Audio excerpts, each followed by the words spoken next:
dipersembahkan oleh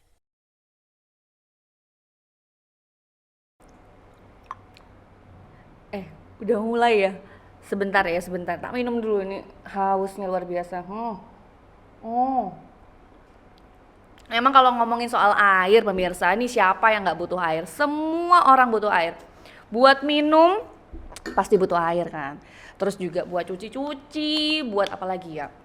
Buat irigasi pertanian juga butuh air. Semua butuh air bersih. Tapi kalau kita lihat di Jawa Timur ini sebenarnya pengelolaan sumber daya airnya nih apakah sudah sesuai atau jangan-jangan ini air minum yang saya minum ini mengandung bahan-bahan yang berbahaya. Wah, saya mau tanya langsung sama Ibu Khofidah ini selaku anggota Komisi D DPRD Jawa Timur. Tapi sebelum itu Bu Khofidah, saya kok bingung ya Bu ya. Komisi D ini juga ngurusin soal air ya Bu. Iya. Kok bisa Bu? Skupnya gimana nih Bu? Oke, Assalamualaikum warahmatullahi wabarakatuh. Pemirsa, Bapak Ibu, Mbak Sima, yang cantik sekali. Masya Allah. Saya Khofidah, kebetulan anggota DPRD Provinsi Jawa Timur, Komisi D. Komisi D itu menangani pembangunan. Di pembangunan ini OPD-OPD yang ada di Komisi D itu ada Bina Marga, ada PSDA, ada Cipta Karya, ada Lingkungan Hidup, ada ESDM, juga di sana ada Bapeda, ada Pengadaan Barang dan Jasa, juga Biro Administrasi. Itu yang ada di Komisi D. Kali ini kita akan bersama-sama bincang-bincang gitu ya Mbak. Santai aja Mbak. Siap. Kalau sampean semakin senyum, teman-teman yang melihat ini juga akan senyum-senyum. Kelepak-kelepak Bu ya. Nanti nggak ada yang lihat Bu kalau kelepak-kelepak Bu, jangan.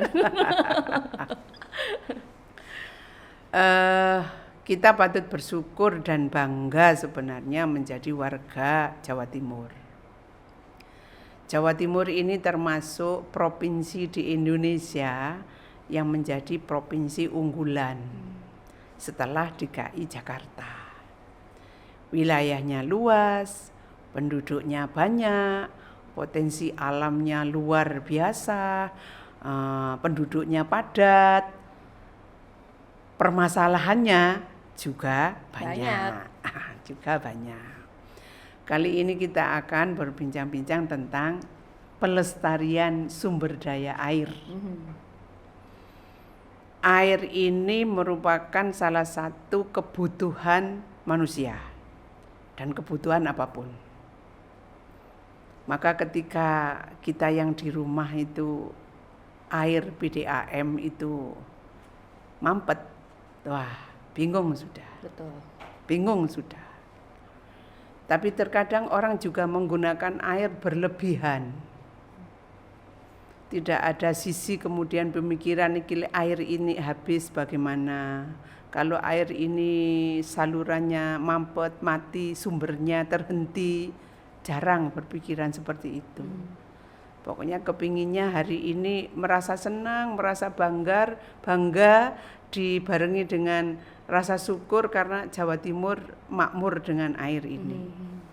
Tapi ada sisi-sisi yang harus jadi perhatian kita bersama, khususnya pengambil kebijakan pemerintah Provinsi Jawa Timur. Kalau Komisi D itu dengan PSDA, sumber daya air. Air yang ditangani ini di sumber daya air itu kebanyakan adalah sungai-sungai besar yang ditangani oleh provinsi. Artinya sungai kewenangannya provinsi. Karena sungai itu juga ada bahasanya sendiri Mbak. Ini sungai milik kabupaten, ini sungai milik provinsi, ini sungai milik pusat. Kalau pusat itu sungai berantas besar. Tapi juga ada yang mengatakan sungai itu kali ya. Contoh, di Kabupaten Malang ini ada Kalau saya bilang itu ya berantas. Berantas itu kan sungai yang besar begitu kan. Yang ada di wilayah Pujon, Ngantang, Kasembon, kemudian sampai ke Jombang itu. Kalau saya bilang itu sungai berantas karena sungai besar. Tapi orang sana bilangnya kali. Ini sebenarnya Kali. sama. Oh, kali. Kali ya. aja. Dan namanya apa? Jangan ketawa sampean. Kali Konto. Ibu meleset sedikit, Bu. Bisa salah persepsi nih, Bu. Wis hati-hati, wis Iya. hati-hati.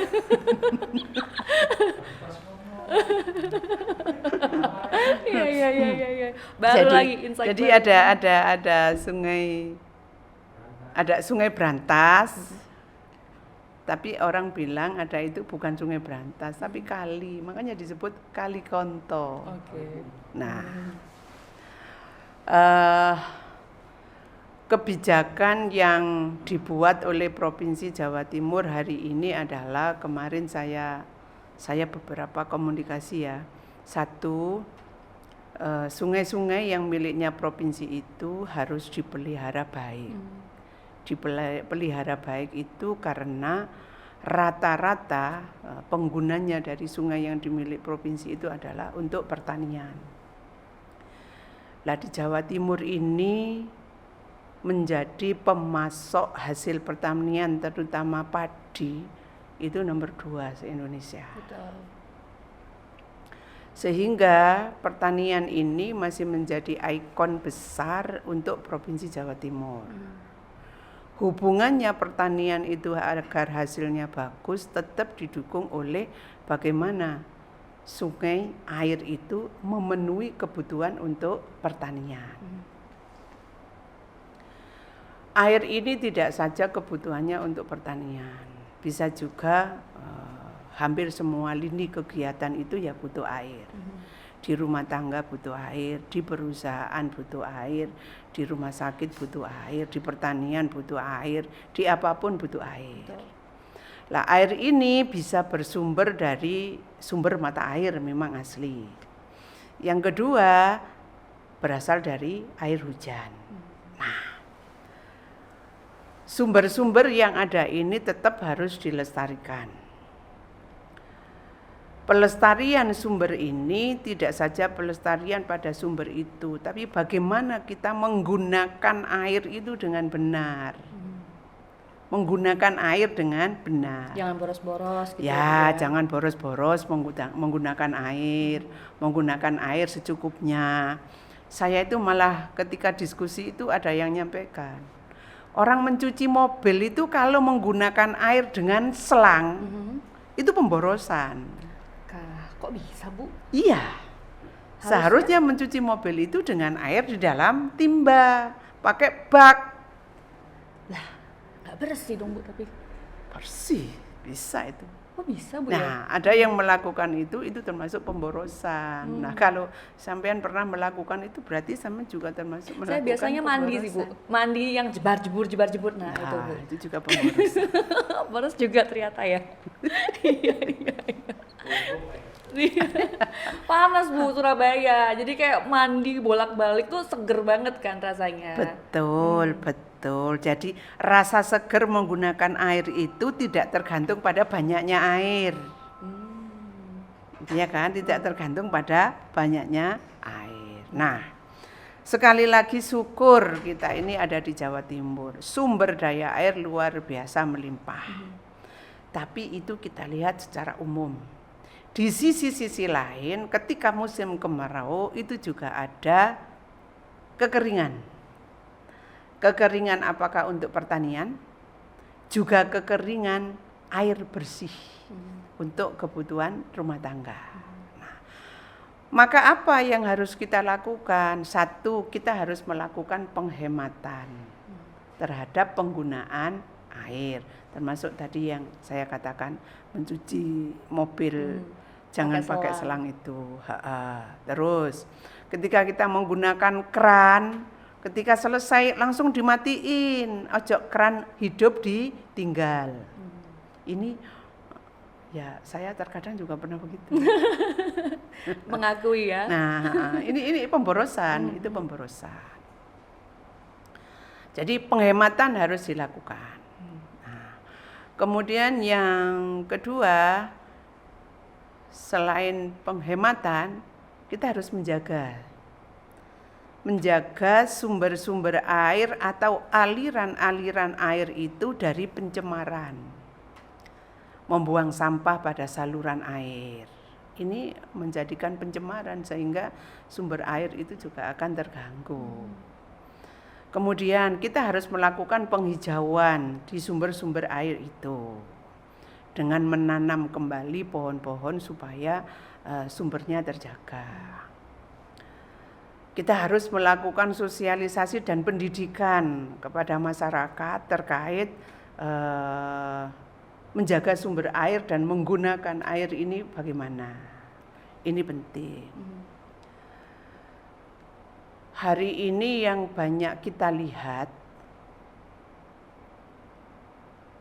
penggunaan lahan-lahan basah menjadi lahan kering yang itu tidak semuanya melakukan perizinan. Jadi dari lahan basah ke lahan kering itu seharusnya ada perizinan. Kulon nuwun dulu gitu Bu ya. Izin, ya harus izin menjadikan lahan basah menjadi lahan kering itu. Karena tidak semua pengembang ataupun tidak semua kegiatan masyarakat, terutama hari ini kan lagi rame dan lagi booming destinasi wisata. Nah, ya. Lahan-lahan hari ini sudah menjadi bagus-bagus wisata. Tapi kemudian jangan mereka hanya untuk kepentingan wisata atau untuk kepentingan pembangunan, mereka kemudian menutup saluran-saluran air atau tidak melakukan pelestarian sumber air itu agar terjaga kembali air yang mengalir. Ini dibutuhkan juga kaitannya peraturan untuk ditegakkan. Baik, ini sepakat banget nih Bu Khofida dan juga Pak Birsa ya. Di Malang ini terkenal sebagai tempatnya para apa ya istilahnya ya, pelancong gitu ya Bu ya, untuk cari hiburan, cari ketenangan karena berdekatan sekali dengan pegunungan. Betul. Nah, di mana pegunungan ini ternyata adalah salah satu sumber dari mata air begitu Bu ya. Nah, kalau misalkan banyak pengusaha-pengusaha di bidang properti, terutama hotel, guest house, villa dan lain sebagainya ini, nah mungkin menjadi suatu apa ya concern bersama juga begitu Bu ya, terkait dengan pelestarian sumber daya air ini. Jangan sampai kalau yang lagi viral kemarin itu loh Bu di Jawa Barat yang di Bogor hutannya gundul, jadi mengakibatkan banjir kemana-mana. Jangan sampai Malang juga kayak gitu Bu. Nah, kalau kondisi di Malang sendiri nih gimana Bu untuk menjaga kelestarian air bersih tapi juga tetap memberikan apa ya keleluasaan atau perizinan begitu bagi pelaku-pelaku usaha perhotelan, wisata begitu Bu. Berkembangnya suatu daerah itu memang juga didukung besarnya investasi yang masuk. Tapi kita juga jangan kemudian demi investasi masuk kita lengah atau membiarkan kebutuhan pokok. Hari ini banyak saluran-saluran sungai itu menjadi menyempit atau aliran-aliran sungai itu di atasnya ada bangunan. Yang itu saya yakin banyak yang tidak berizin. Nah, kalau kita mau berpikiran menjaga sumber daya air, seharusnya itu tidak terjadi. Nah, kalau sudah yang terjadi ya maka harus ada penegakan aturan. Penegakan aturan. Kalau ini kita biarkan, budaya kita ini lapo-lapo mengerjakan sesuatu sebenarnya itu melanggar karena tidak ada tindakan, kita ini biasanya kan cenderungnya nyantai, oh gak popo kok. Nah, maka secara aturan ini sudah jelas kalau itu aliran sungai, maka harus sama-sama kita jaga. Harus sama-sama kita jaga. Saya itu berkeinginan banget ya, saya lihat semua pihak lah. Kondisi alam, kondisi air yang ada di Jawa Timur ini akan terjaga terus. Meskipun di beberapa daerah itu ada ketika hujan banjir, ketika kering, kekeringan air. Lah di sini kemudian ada pemikiran, bagaimana ketika hujan itu tidak banjir, ketika kering ini tidak ada kekeringan. Yang kekeringan itu khususnya untuk pertanian, di programnya Dinas PSDA itu sebenarnya ada embung, Mbak. Embung itu tempat airnya itu air tada hujan. Jadi dibuat embung, kemudian menampung air hujan. Maka ketika musim kering, air itu kan masih ada. Nah, ini bisa dipakai untuk pertanian. Nah, yang air kekeringan untuk air bersih untuk kebutuhan rumah tangga, ya tadi saya katakan itu harus ada penghematan. Di samping penghematan juga ada pelestarian sumber. Karena semakin banyaknya perumahan-perumahan yang baru, akhirnya air itu kan terbagi. Kalau sumbernya itu sama tapi penggunanya lebih banyak, maka tidak bisa untuk memenuhi semuanya. Nah, jadi penting bagi kita semua untuk melestarikan sumber daya air. Karena air menjadi kebutuhan pokok kita. Baik, dalam peraturan daerah ini sebenarnya kan juga sudah diatur Bu ya terkait dengan perizinan menggunakan sumber daya air di Provinsi Jawa Timur. Banyak banget, ada 3, Undang-Undang Nomor 17 Tahun 2019, PP Nomor 121 Tahun 2015, kemudian Perda Provinsi Jawa Timur Nomor 8 Tahun 2008, dan jenis-jenis izinnya tuh juga macam-macam. Ada izin penggunaan air permukaan, izin pengambilan air tanah, izin pengusahaan sumber daya air. Nah, implementasinya dalam penguasaan Komisi D DPRD Jawa Timur nih kayak gimana Bu? Apakah sudah sesuai para pelaku usaha ataupun orang-orang yang menggunakan sumber daya air ini minta izin begitu kepada pemerintah provinsi sebagaimana peruntukannya? Betul, Mbak. Air itu yang kalau tadi saya nyampaikan itu ada air yang dipergunakan untuk kebutuhan rumah tangga, ada air yang dipergunakan untuk perusahaan, ada air yang dipergunakan untuk pertanian. Kaitannya air yang dibutuhkan untuk perusahaan, memang mereka harus izin karena mereka ada air yang ngambil sifatnya ngebor ya, air di bawah tanah, tapi juga perusahaan itu menggunakan sumber air yang melalui air sungai untuk perusahaannya. Nah, ini semuanya harus ada izin, Nah, selama ini beberapa yang kita ketahui ada yang berizin, ada yang belum. Maka kaitannya yang sudah berizin, ya sudah prosesnya harus sesuai. Yang belum, ya kita sarankan mereka harus berizin. Nah, kaitannya kemudian berizin ini, ya ini yang harus dipersiapkan. Kalau DPR itu kan tempat aspirasi. Kita melakukan pengawasan terhadap apa yang dilakukan oleh eksekutif, Mbak. Tapi kerja-kerja yang dilakukan oleh eksekutif ketika kemudian bisa melakukan bareng, ini akan bagus. Nah, data real sampai hari ini perusahaan-perusahaan yang menggunakan air permukaan itu belum semuanya terdata rapi.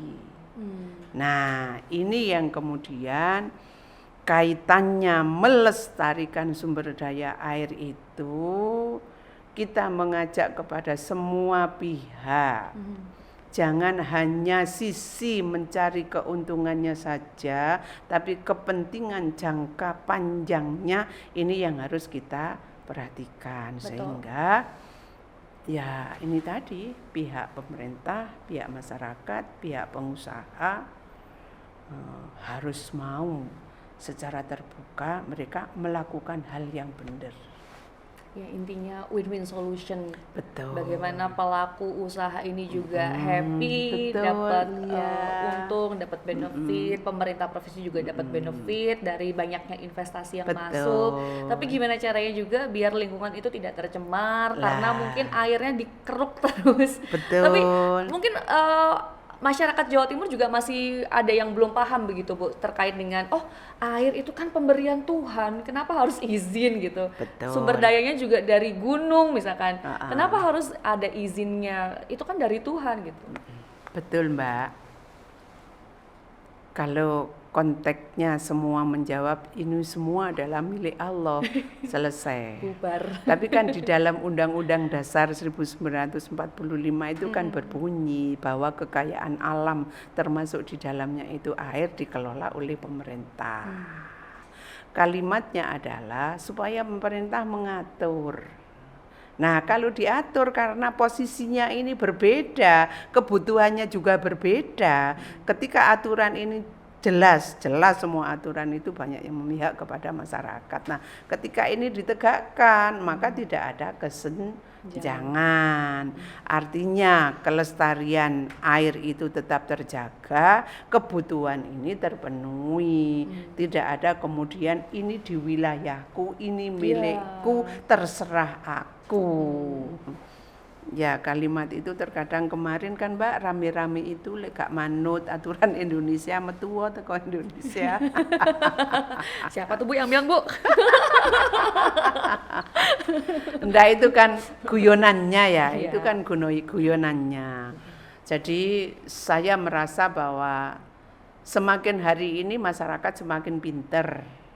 Apalagi dengan dunia media yang semuanya bisa dilihat. Sisi-sisi yang kemudian bisa menghambat atau bisa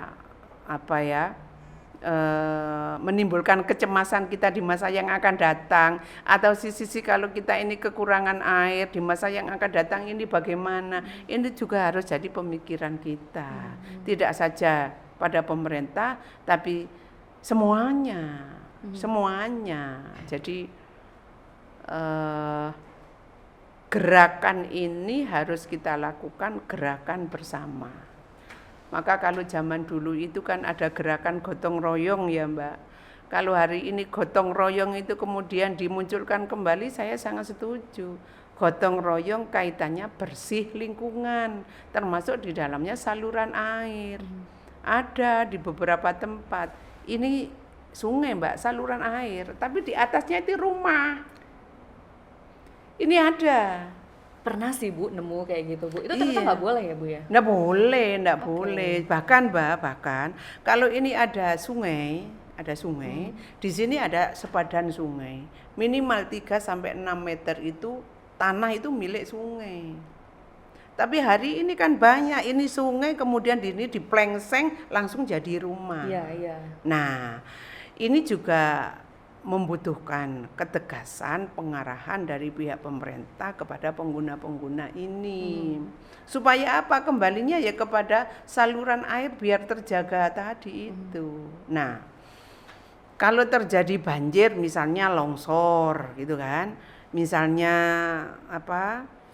air ketika hujan deras kemudian longsor. Nah, ini kurangnya juga penghijauan. Penghijauan yang kemarin terjadi di Batu Bumi Haji itu ternyata di atas gundul. Nah, maka kembalinya ya kepada semua pihak, menjaga air ini tidak bisa kemudian dilaksanakan oleh PSDA provinsi saja. Tapi masyarakat dengan OPD-OPD yang lain yang itu bisa sama-sama menjaga kelestarian itu ya perlu kerja bareng untuk melestarikan sumber daya air. Kalau masih banyak yang ilegal alias yang tidak izin tadi itu Bu, artinya apakah sebenarnya penegakan hukum alias efek jera yang ditimbulkan atau yang dihadirkan kepada masyarakat dalam hal ini adalah pelaku usaha itu kurang Bu ya? Jadi mereka kayak seakan-akan meremehkan, nggak apa-apa lah, nggak usah izin, yang penting setoran. Itu yang ngomong sampean ya. Iya Bu, saya ngomong Bu, mewakili masyarakat. Oh, iya. Betul Mbak, betul.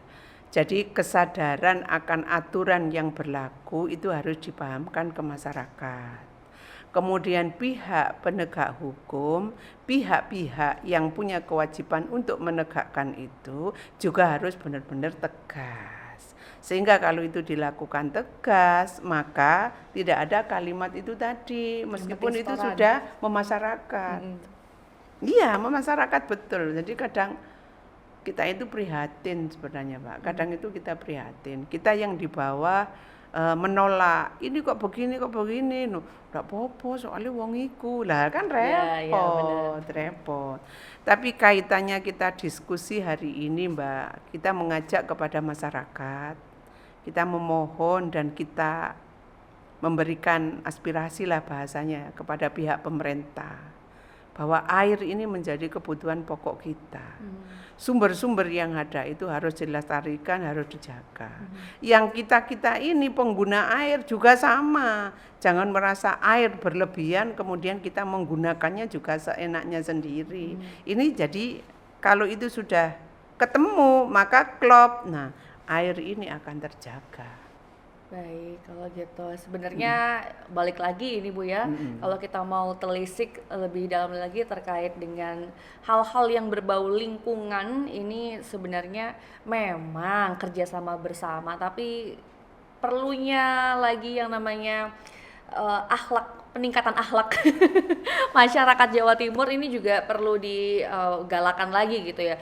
Sosialisasi saya yakin juga sudah mulai banyak, sudah banyak sekali yang dilakukan begitu.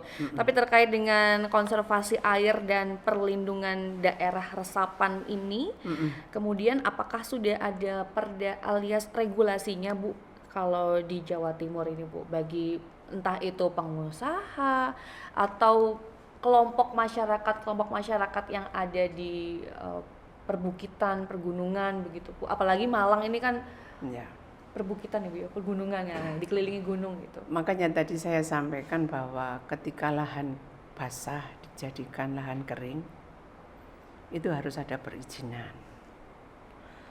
Di perizinan itu tentunya kan ada survei Mbak. Ini termasuk lahan basah yang dipertahankan atau gimana? Karena kaitannya untuk menjaga resapan-resapan itu tadi, kalau semua lokasi ini di keramik, semua lokasi ini dicor, resapan itu berkurang, resapan itu bahkan tidak ada, maka terjadi banjir, jangan disalahkan. Karena kita yang tidak menyadari bahwa mana kalau kita membangun resapan airnya ditaruh di mana, itu kan harus ada. Bahkan rumah-rumah yang ada di pinggir jalan itu terkadang drainasenya kurang diperhatikan, sehingga kalau hujan deras air melimpah, banjir masuk ke rumah. Ini juga harus ada sosialisasi, harus pemahaman. Makanya tadi saya katakan harus ada sosialisasi dan pendidikan itu harusnya.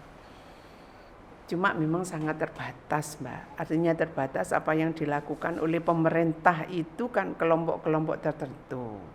Harapannya kelompok-kelompok tertentu yang melakukan itu bisa menyebarkan luas. Iya, betul. Yang ini dalam tanda kutip saya belum tahu semua sudah melakukan apa belum. Ya. Tapi sudah ya setidaknya mungkin ada sudah ada langkah, upaya atau langkah betul untuk reboisasi atau untuk gimana caranya agar lahan bagian ini nih jangan diganggu nih karena untuk daerah resapan dan lain sebagainya gitu pemirsa. Terkait dengan iklim ini kan juga mempengaruhi yang namanya sumber daya air di Jawa Timur gitu Bu ya.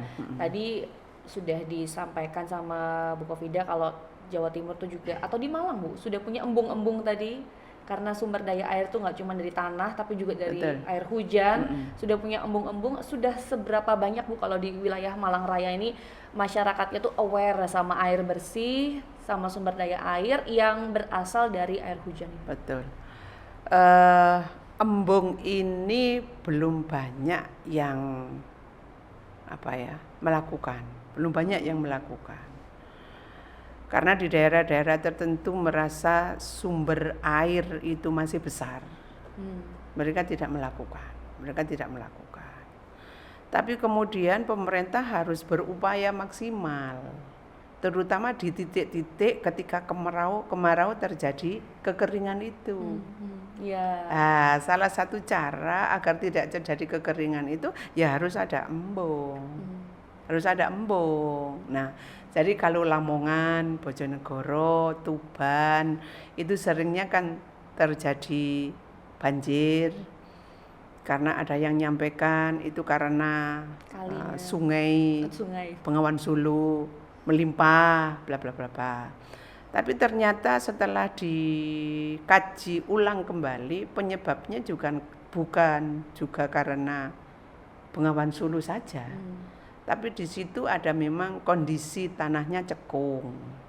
Kemudian dekat dengan laut sehingga ketika laut itu naik pasang maka airnya melimpah. Nah, begini ini harapan kita tidak terjadi setiap tahun menjadi langganan, tapi harus ada langkah bagaimana ini tidak terjadi.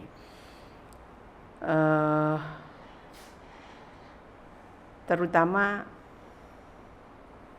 yang menjadi garapan utama itu adalah bagaimana daerah-daerah ketika musim kemarau tidak terjadi kekeringan. Nah, ini yang harus ada langkah tegas. Selain embung tadi, mungkin ada saluran-saluran yang bisa dialirkan. Saya pernah baca juga Ibu, kalau tahun berapa ya, 2024 apa 2023 gitu, sebenarnya Ibu Gubernur kita tuh sudah bikin saluran air bersih yang berasal dari pegunungan alias mata air melalui perbanyakan pipanisasi. Nah, itu sebenarnya sudah seberapa efektif sih Bu dalam hal, kalau pipanisasi kan tujuannya adalah biar masyarakat yang kena kekeringan ini nggak ikut kekeringan. Tapi di sisi lain saya melihat bahwa ini bisa juga jadi cara untuk menjaga kelestarian sumber daya air yang berasal dari pegunungan atau tanah begitu Bu. Pipanisasi itu dilakukan kebanyakan kalau pakai pipanisasi itu kan untuk air bersih. Untuk kebutuhan hidup lah bahasanya begitu. Tapi yang terpenting di sini bukan pipanisasinya. Yang terpenting adalah pelestarian sumber airnya. Karena air itu akan melimpah ketika sumbernya besar, sumbernya terjaga, sumbernya itu tidak terjadi pencemaran. Kaitannya pipanisasi itu kan kita tinggal menyalurkan. Di sini ada sumber air sungai yang besar. Ini untuk kebutuhan rumah tangga, untuk kebutuhan perusahaan, ini untuk kebutuhan pertanian. Kan kita tinggal bagi. Tapi yang terpenting bagaimana sumber air ini terjaga. Kemudian saluran itu juga terjaga, ketika air liwat itu dalane ada. Ternyata yang banjir-banjir besar itu kan salurannya tertutupi. Itu yang jadi tantangan di Jawa Timur. Tantangan Jawa Timur. Ya kemarin Kota Malang banjir itu kan antara lain juga itu. Jadi saluran itu, ini salurannya Mbak. Saluran air itu kalau di atasnya ini ada bangunan. Apakah dipakai jembatan, apa-apa, itu bangunannya itu harus begini. Melengkung. Tidak boleh begini. Harus melengkung, tidak boleh rata. Memberikan ruang kepada air itu agar bisa mengalir. Nah, sehingga kalau itu tidak dikonsep seperti itu, akhirnya air melimpah, salurannya tidak cukup, naik ke atas, banjir. Kena masyarakat. Kalau di Dapil Jenengan Bu, sudah ada upaya-upaya pelestarian nggak sih Bu sebenarnya dari kelompok masyarakat yang ada di Malang Raya ini Bu? Ada Mbak, ada beberapa pelestarian yang dilakukan, apakah itu penghijauan, apakah itu kemudian pembersihan akan tidak terjadi pencemaran, kemudian juga termasuk sosialisasi kepada masyarakat yang mereka ingin membangun gedung gitu kan, aliran-aliran sungai itu supaya tetap dikasih ruang agar tidak ditutup. Kita perlu nggak sih Bu sebenarnya anak muda yang aware sama yang namanya pelestarian lingkungan sumber daya air terutama ya, karena balik lagi kalau misalnya kita pengen semuanya jadi lancar, itu kan kita nggak bisa bertumpu pada satu pihak aja, nggak bisa mengandalkan pemerintah aja sebenarnya, nggak bisa mengandalkan ibu selaku anggota komisi DPR di Jawa Timur, tapi perlu banyak pihak. Perlu nggak sih sebenarnya anak muda ini dirangkul lagi, digaet lagi gitu Bu? Saya justru apresiasi kepada teman-teman yang peduli lingkungan. Terutama kepada anak-anak muda hari ini. Jadi mereka tidak bangga dengan gadgetnya, tapi tindakan-tindakan real untuk menyelamatkan lingkungan, untuk menyelamatkan sungai dan air. Mereka melakukan itu, jempol saya mengacungnya. Nah, ini yang kemudian harus digerakkan. Apakah bentuk lembaga swadaya masyarakat, apakah bentuk Karang Taruna, paling tidak di lingkungannya sendiri lah Mbak. Karena setiap wilayah itu mesti ada sungai, mesti ada saluran, mesti ada drainase. Lah ketika ada kegiatan sosial, makanya tadi saya ngomong, kegiatan gotong royong itu sebenarnya bagus. Bagusnya untuk gotong royong membersihkan lingkungannya masing-masing. Nggak jauh-jauh ke sono-sono, untuk lingkungannya masing-masing.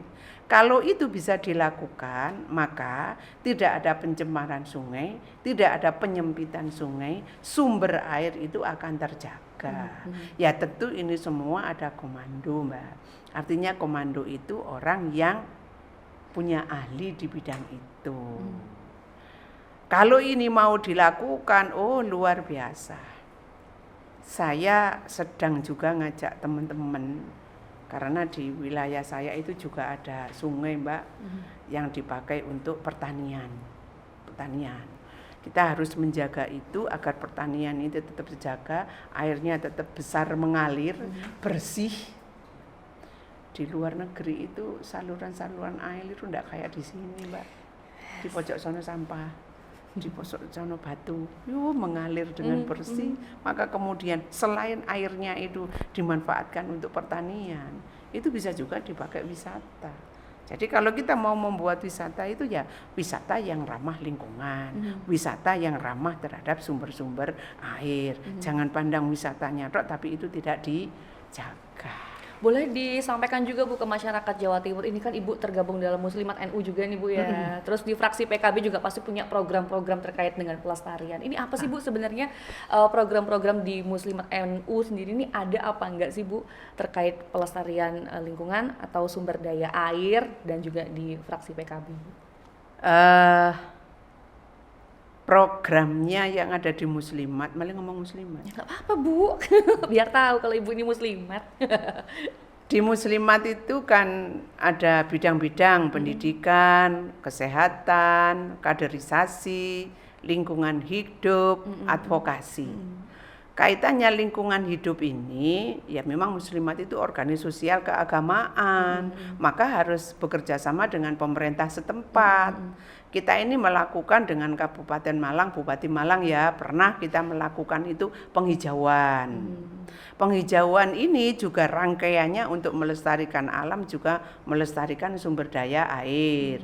Kemudian kita melakukan gerakan, ayo nanam tanaman, kalau ndak punya lahan ya di polybag itu di masing-masing lingkungannya masing-masing, supaya terjadi hirupan oksigen ini tetap murni, ndak semuanya berbentuk cor dan keramik. Itu kita lakukan. Bahkan ketika Bupati Malang ya, karena saya ada di Malang, kegiatan-kegiatan apa saja itu mesti Muslimat terlibat, diundang, diajak melakukan bareng-bareng. Ini kenapa saya ngomong Muslimat NU, karena memang kan jenengan ini sebagai anggota DPRD, sebagai perwakilan rakyat, ini kan pasti dekat dengan rakyat. Nah, gimana caranya biar bisa menjangkau? Salah satunya adalah dengan dekat juga nih sama organisasi masyarakat yang ada di Jawa Timur. Salah satunya adalah Muslimat kan Bu, sebagai apa ya, kepanjangan lidah gitu loh Bu. Iya.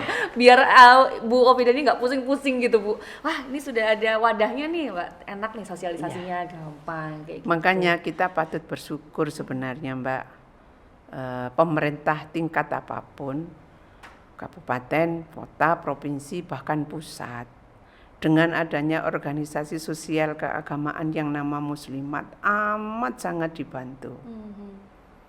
sisi kalau jelas ya, kalau muslimat itu bidang keagamaan jelas.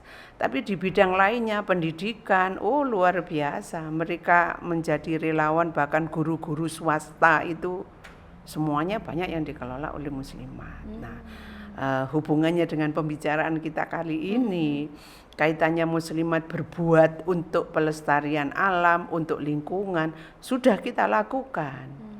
Cuma karena ini nuwun sewu, muslimat itu kan organisasi sosial juga. Perannya ya lini sosial melakukan gerakan-gerakan untuk mendukung programnya pemerintah. Untuk menjaga pelestarian ini ya memang sangat terbatas. Karena tidak ada di muslimat itu pembibitan untuk penghijauan, tidak ada. Yang melakukan pembibitan itu ya Dinas Perhutani, kemudian kita bareng-bareng, atau kemudian kita melakukan pembibitan, kemudian ditanam bersama-sama. Tapi konsep Mbak, bukan saya saja sebagai anggota muslimat, tapi menyampaikan benar real kegiatan muslimat itu amat sangat mendukung programnya pemerintah. Berdampak ya juga bagi masyarakat. Tuh. Bu, satu lagi Bu, ini saya punya, datanya menarik sekali ini terkait dengan program pemerintah Provinsi Jawa Timur ini ya, untuk pelestarian sumber daya air yang juga diawasi oleh Komisi di DPRD Jawa Timur nih. Ternyata ada yang namanya pembentukan dan pengaktifan Komisi Konservasi Sumber Daya Air. Terus ada juga pembangunan infrastruktur retensi dan drainase, lalu alokasi anggaran untuk konservasi dan sumur pompa, lalu juga pengawasan kebijakan RPJMD dan APBD. Ini banyak banget berarti Bu ya upaya-upaya yang sudah dilakukan oleh Pemprov Jatim yang kemudian ikut diawasi oleh DPRD Jawa Timur Bu. Ini kalau sejauh ini apakah sudah sesuai dengan ekspektasi Bu program-program dari Pemprov Jatim Bu? Program yang dilakukan oleh Provinsi Jawa Timur seperti yang saya sebutkan tadi, kalau lihat luasannya Jawa Timur belum semuanya tercakup, Mbak. Belum semuanya tercakup dan belum juga memenuhi kebutuhan secara menyeluruh. Semuanya itu dilakukan, harapan kami bertahap. Makanya kadang saya nyampaikan di periode masa gubernur 5 tahun ini, permasalahan-permasalahan yang dihadapi oleh Jawa Timur berharap 5 tahun itu selesai. Khususnya dampak-dampak negatif seperti terjadi banjir berlangganan, sumber air yang tidak terjaga, sumber air yang tercemar, sungai-sungai yang mengalami kekeringan karena alirannya buntu, juga airnya juga berkurang. Atau pendangkalan Bu ya. Sebenarnya yang dilakukan sudah banyak. Cuma kalau melihat posisi Jawa Timur yang sekian luas, sekian banyak, harus dilakukan bertahap.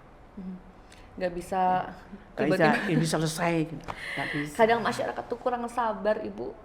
Kayak aku nggak kebagian ini, kok nggak segera programnya nggak segera nyampe ke kotaku kayak gitu-gitu loh Bu. Jadi yang bikin keresahan masyarakat. Di Malang sendiri keresahan masyarakat terkait dengan pelestarian atau sumber daya air ada nggak sih Bu? Kalau kaitannya pelestarian sumber daya air itu dilakukan Mbak, dilakukan. Nggak ada ini ya, nggak ada keluhan dari masyarakat gitu ya Bu? Nggak ada, karena sumber-sumber air itu kebanyakan kan ada yang menjaga. Kalau di pertanian itu namanya waker ya, waker atau penjaga air ya. Tapi program yang dilakukan itu sudah ada penjagaan, sudah ada pelestarian. Tapi di Kabupaten Malang masih juga ada wilayah yang kekeringan, terutama air bersih. Di Malang Selatan itu kemarin masih terjadi kekeringan. Jadi kita gotong royong sosial membantu air ke sana. Nah, kalau sudah urusan ini swadaya masyarakat yang dilakukan kan yang semampunya. Tapi bagaimana kemudian kebijakan pemerintah menangani ini agar tahun depan ini tidak terjadi lagi? Mesti langkah-langkah itu harus ada. Baik, kemudian Gitu. boleh Bu terakhir disampaikan kepada mungkin kelompok masyarakat lokal, terutama di Malang ini yang berdekatan sekali, bersinggungan sekali dengan sumber daya air. Ini bagaimana agar upaya-upaya pelestarian itu terus digalakan, meskipun banyak sekali tawaran-tawaran menggiurkan dari pelaku usaha. Yang penting setoran tadi itu Bu. Nah, monggo Ibu silakan. Eh, kita bersama-sama dengan masyarakat juga dengan pemerintah provinsi, mari kaitannya pelestarian sumber daya air ini kita jaga bersama. Jangan ambil tindakan sendiri, tapi kita bersama-sama. Kalaupun itu tugasnya pemerintah, ya kita kasih masukan kepada pemerintah. Tapi kalau itu misalnya swadaya bisa kita lakukan, ya kita lakukan. Terutama ya ini saya sampaikan kepada pengusaha, kepada pengembang, ayolah kita jaga pelestarian air ini terjaga terus. Masyarakat juga jangan enggan, juga jangan sungkan ketika terjadi orang-orang yang tidak melakukan pelestarian sumber air yang itu menjadi kebutuhan pokok, ya ayo kita diskusikan. Kita omongkan bersama supaya itu tetap terjaga. Insya Allah Jawa Timur itu kalau kita bersama-sama maka bisa. Permasalahan yang ada ayo kita selesaikan. Karena saya berkali-kali nyampaikan Mbak, lek dirasani itu ndak bisa menyelesaikan masalah. Tapi disampaikan saja, walaupun kita pahit ya harus kita terima. Paling tidak nanti ada solusi walaupun itu tidak memuaskan semua pihak. Jangan kasak-kusuk di belakang gitu ya Bu ya. Betul. Disampaikan. Bahkan saya juga mau kok kalau kebijakan ini tidak baik Bu, ini harus begini. Tidak apa-apa. Terbuka Ibu. Tidak apa-apa. Terbuka. Dan DPR itu kan harus menerima aspirasi Masyarakat. apa saja pokoknya gak nyaur utang. Bu, daripada nyaur utang kita minum dulu aja. Oh iya. Udah pemirsa, kita ketemu lagi nanti ya. Ayo Bu, mangga Bu, minum dulu Bu.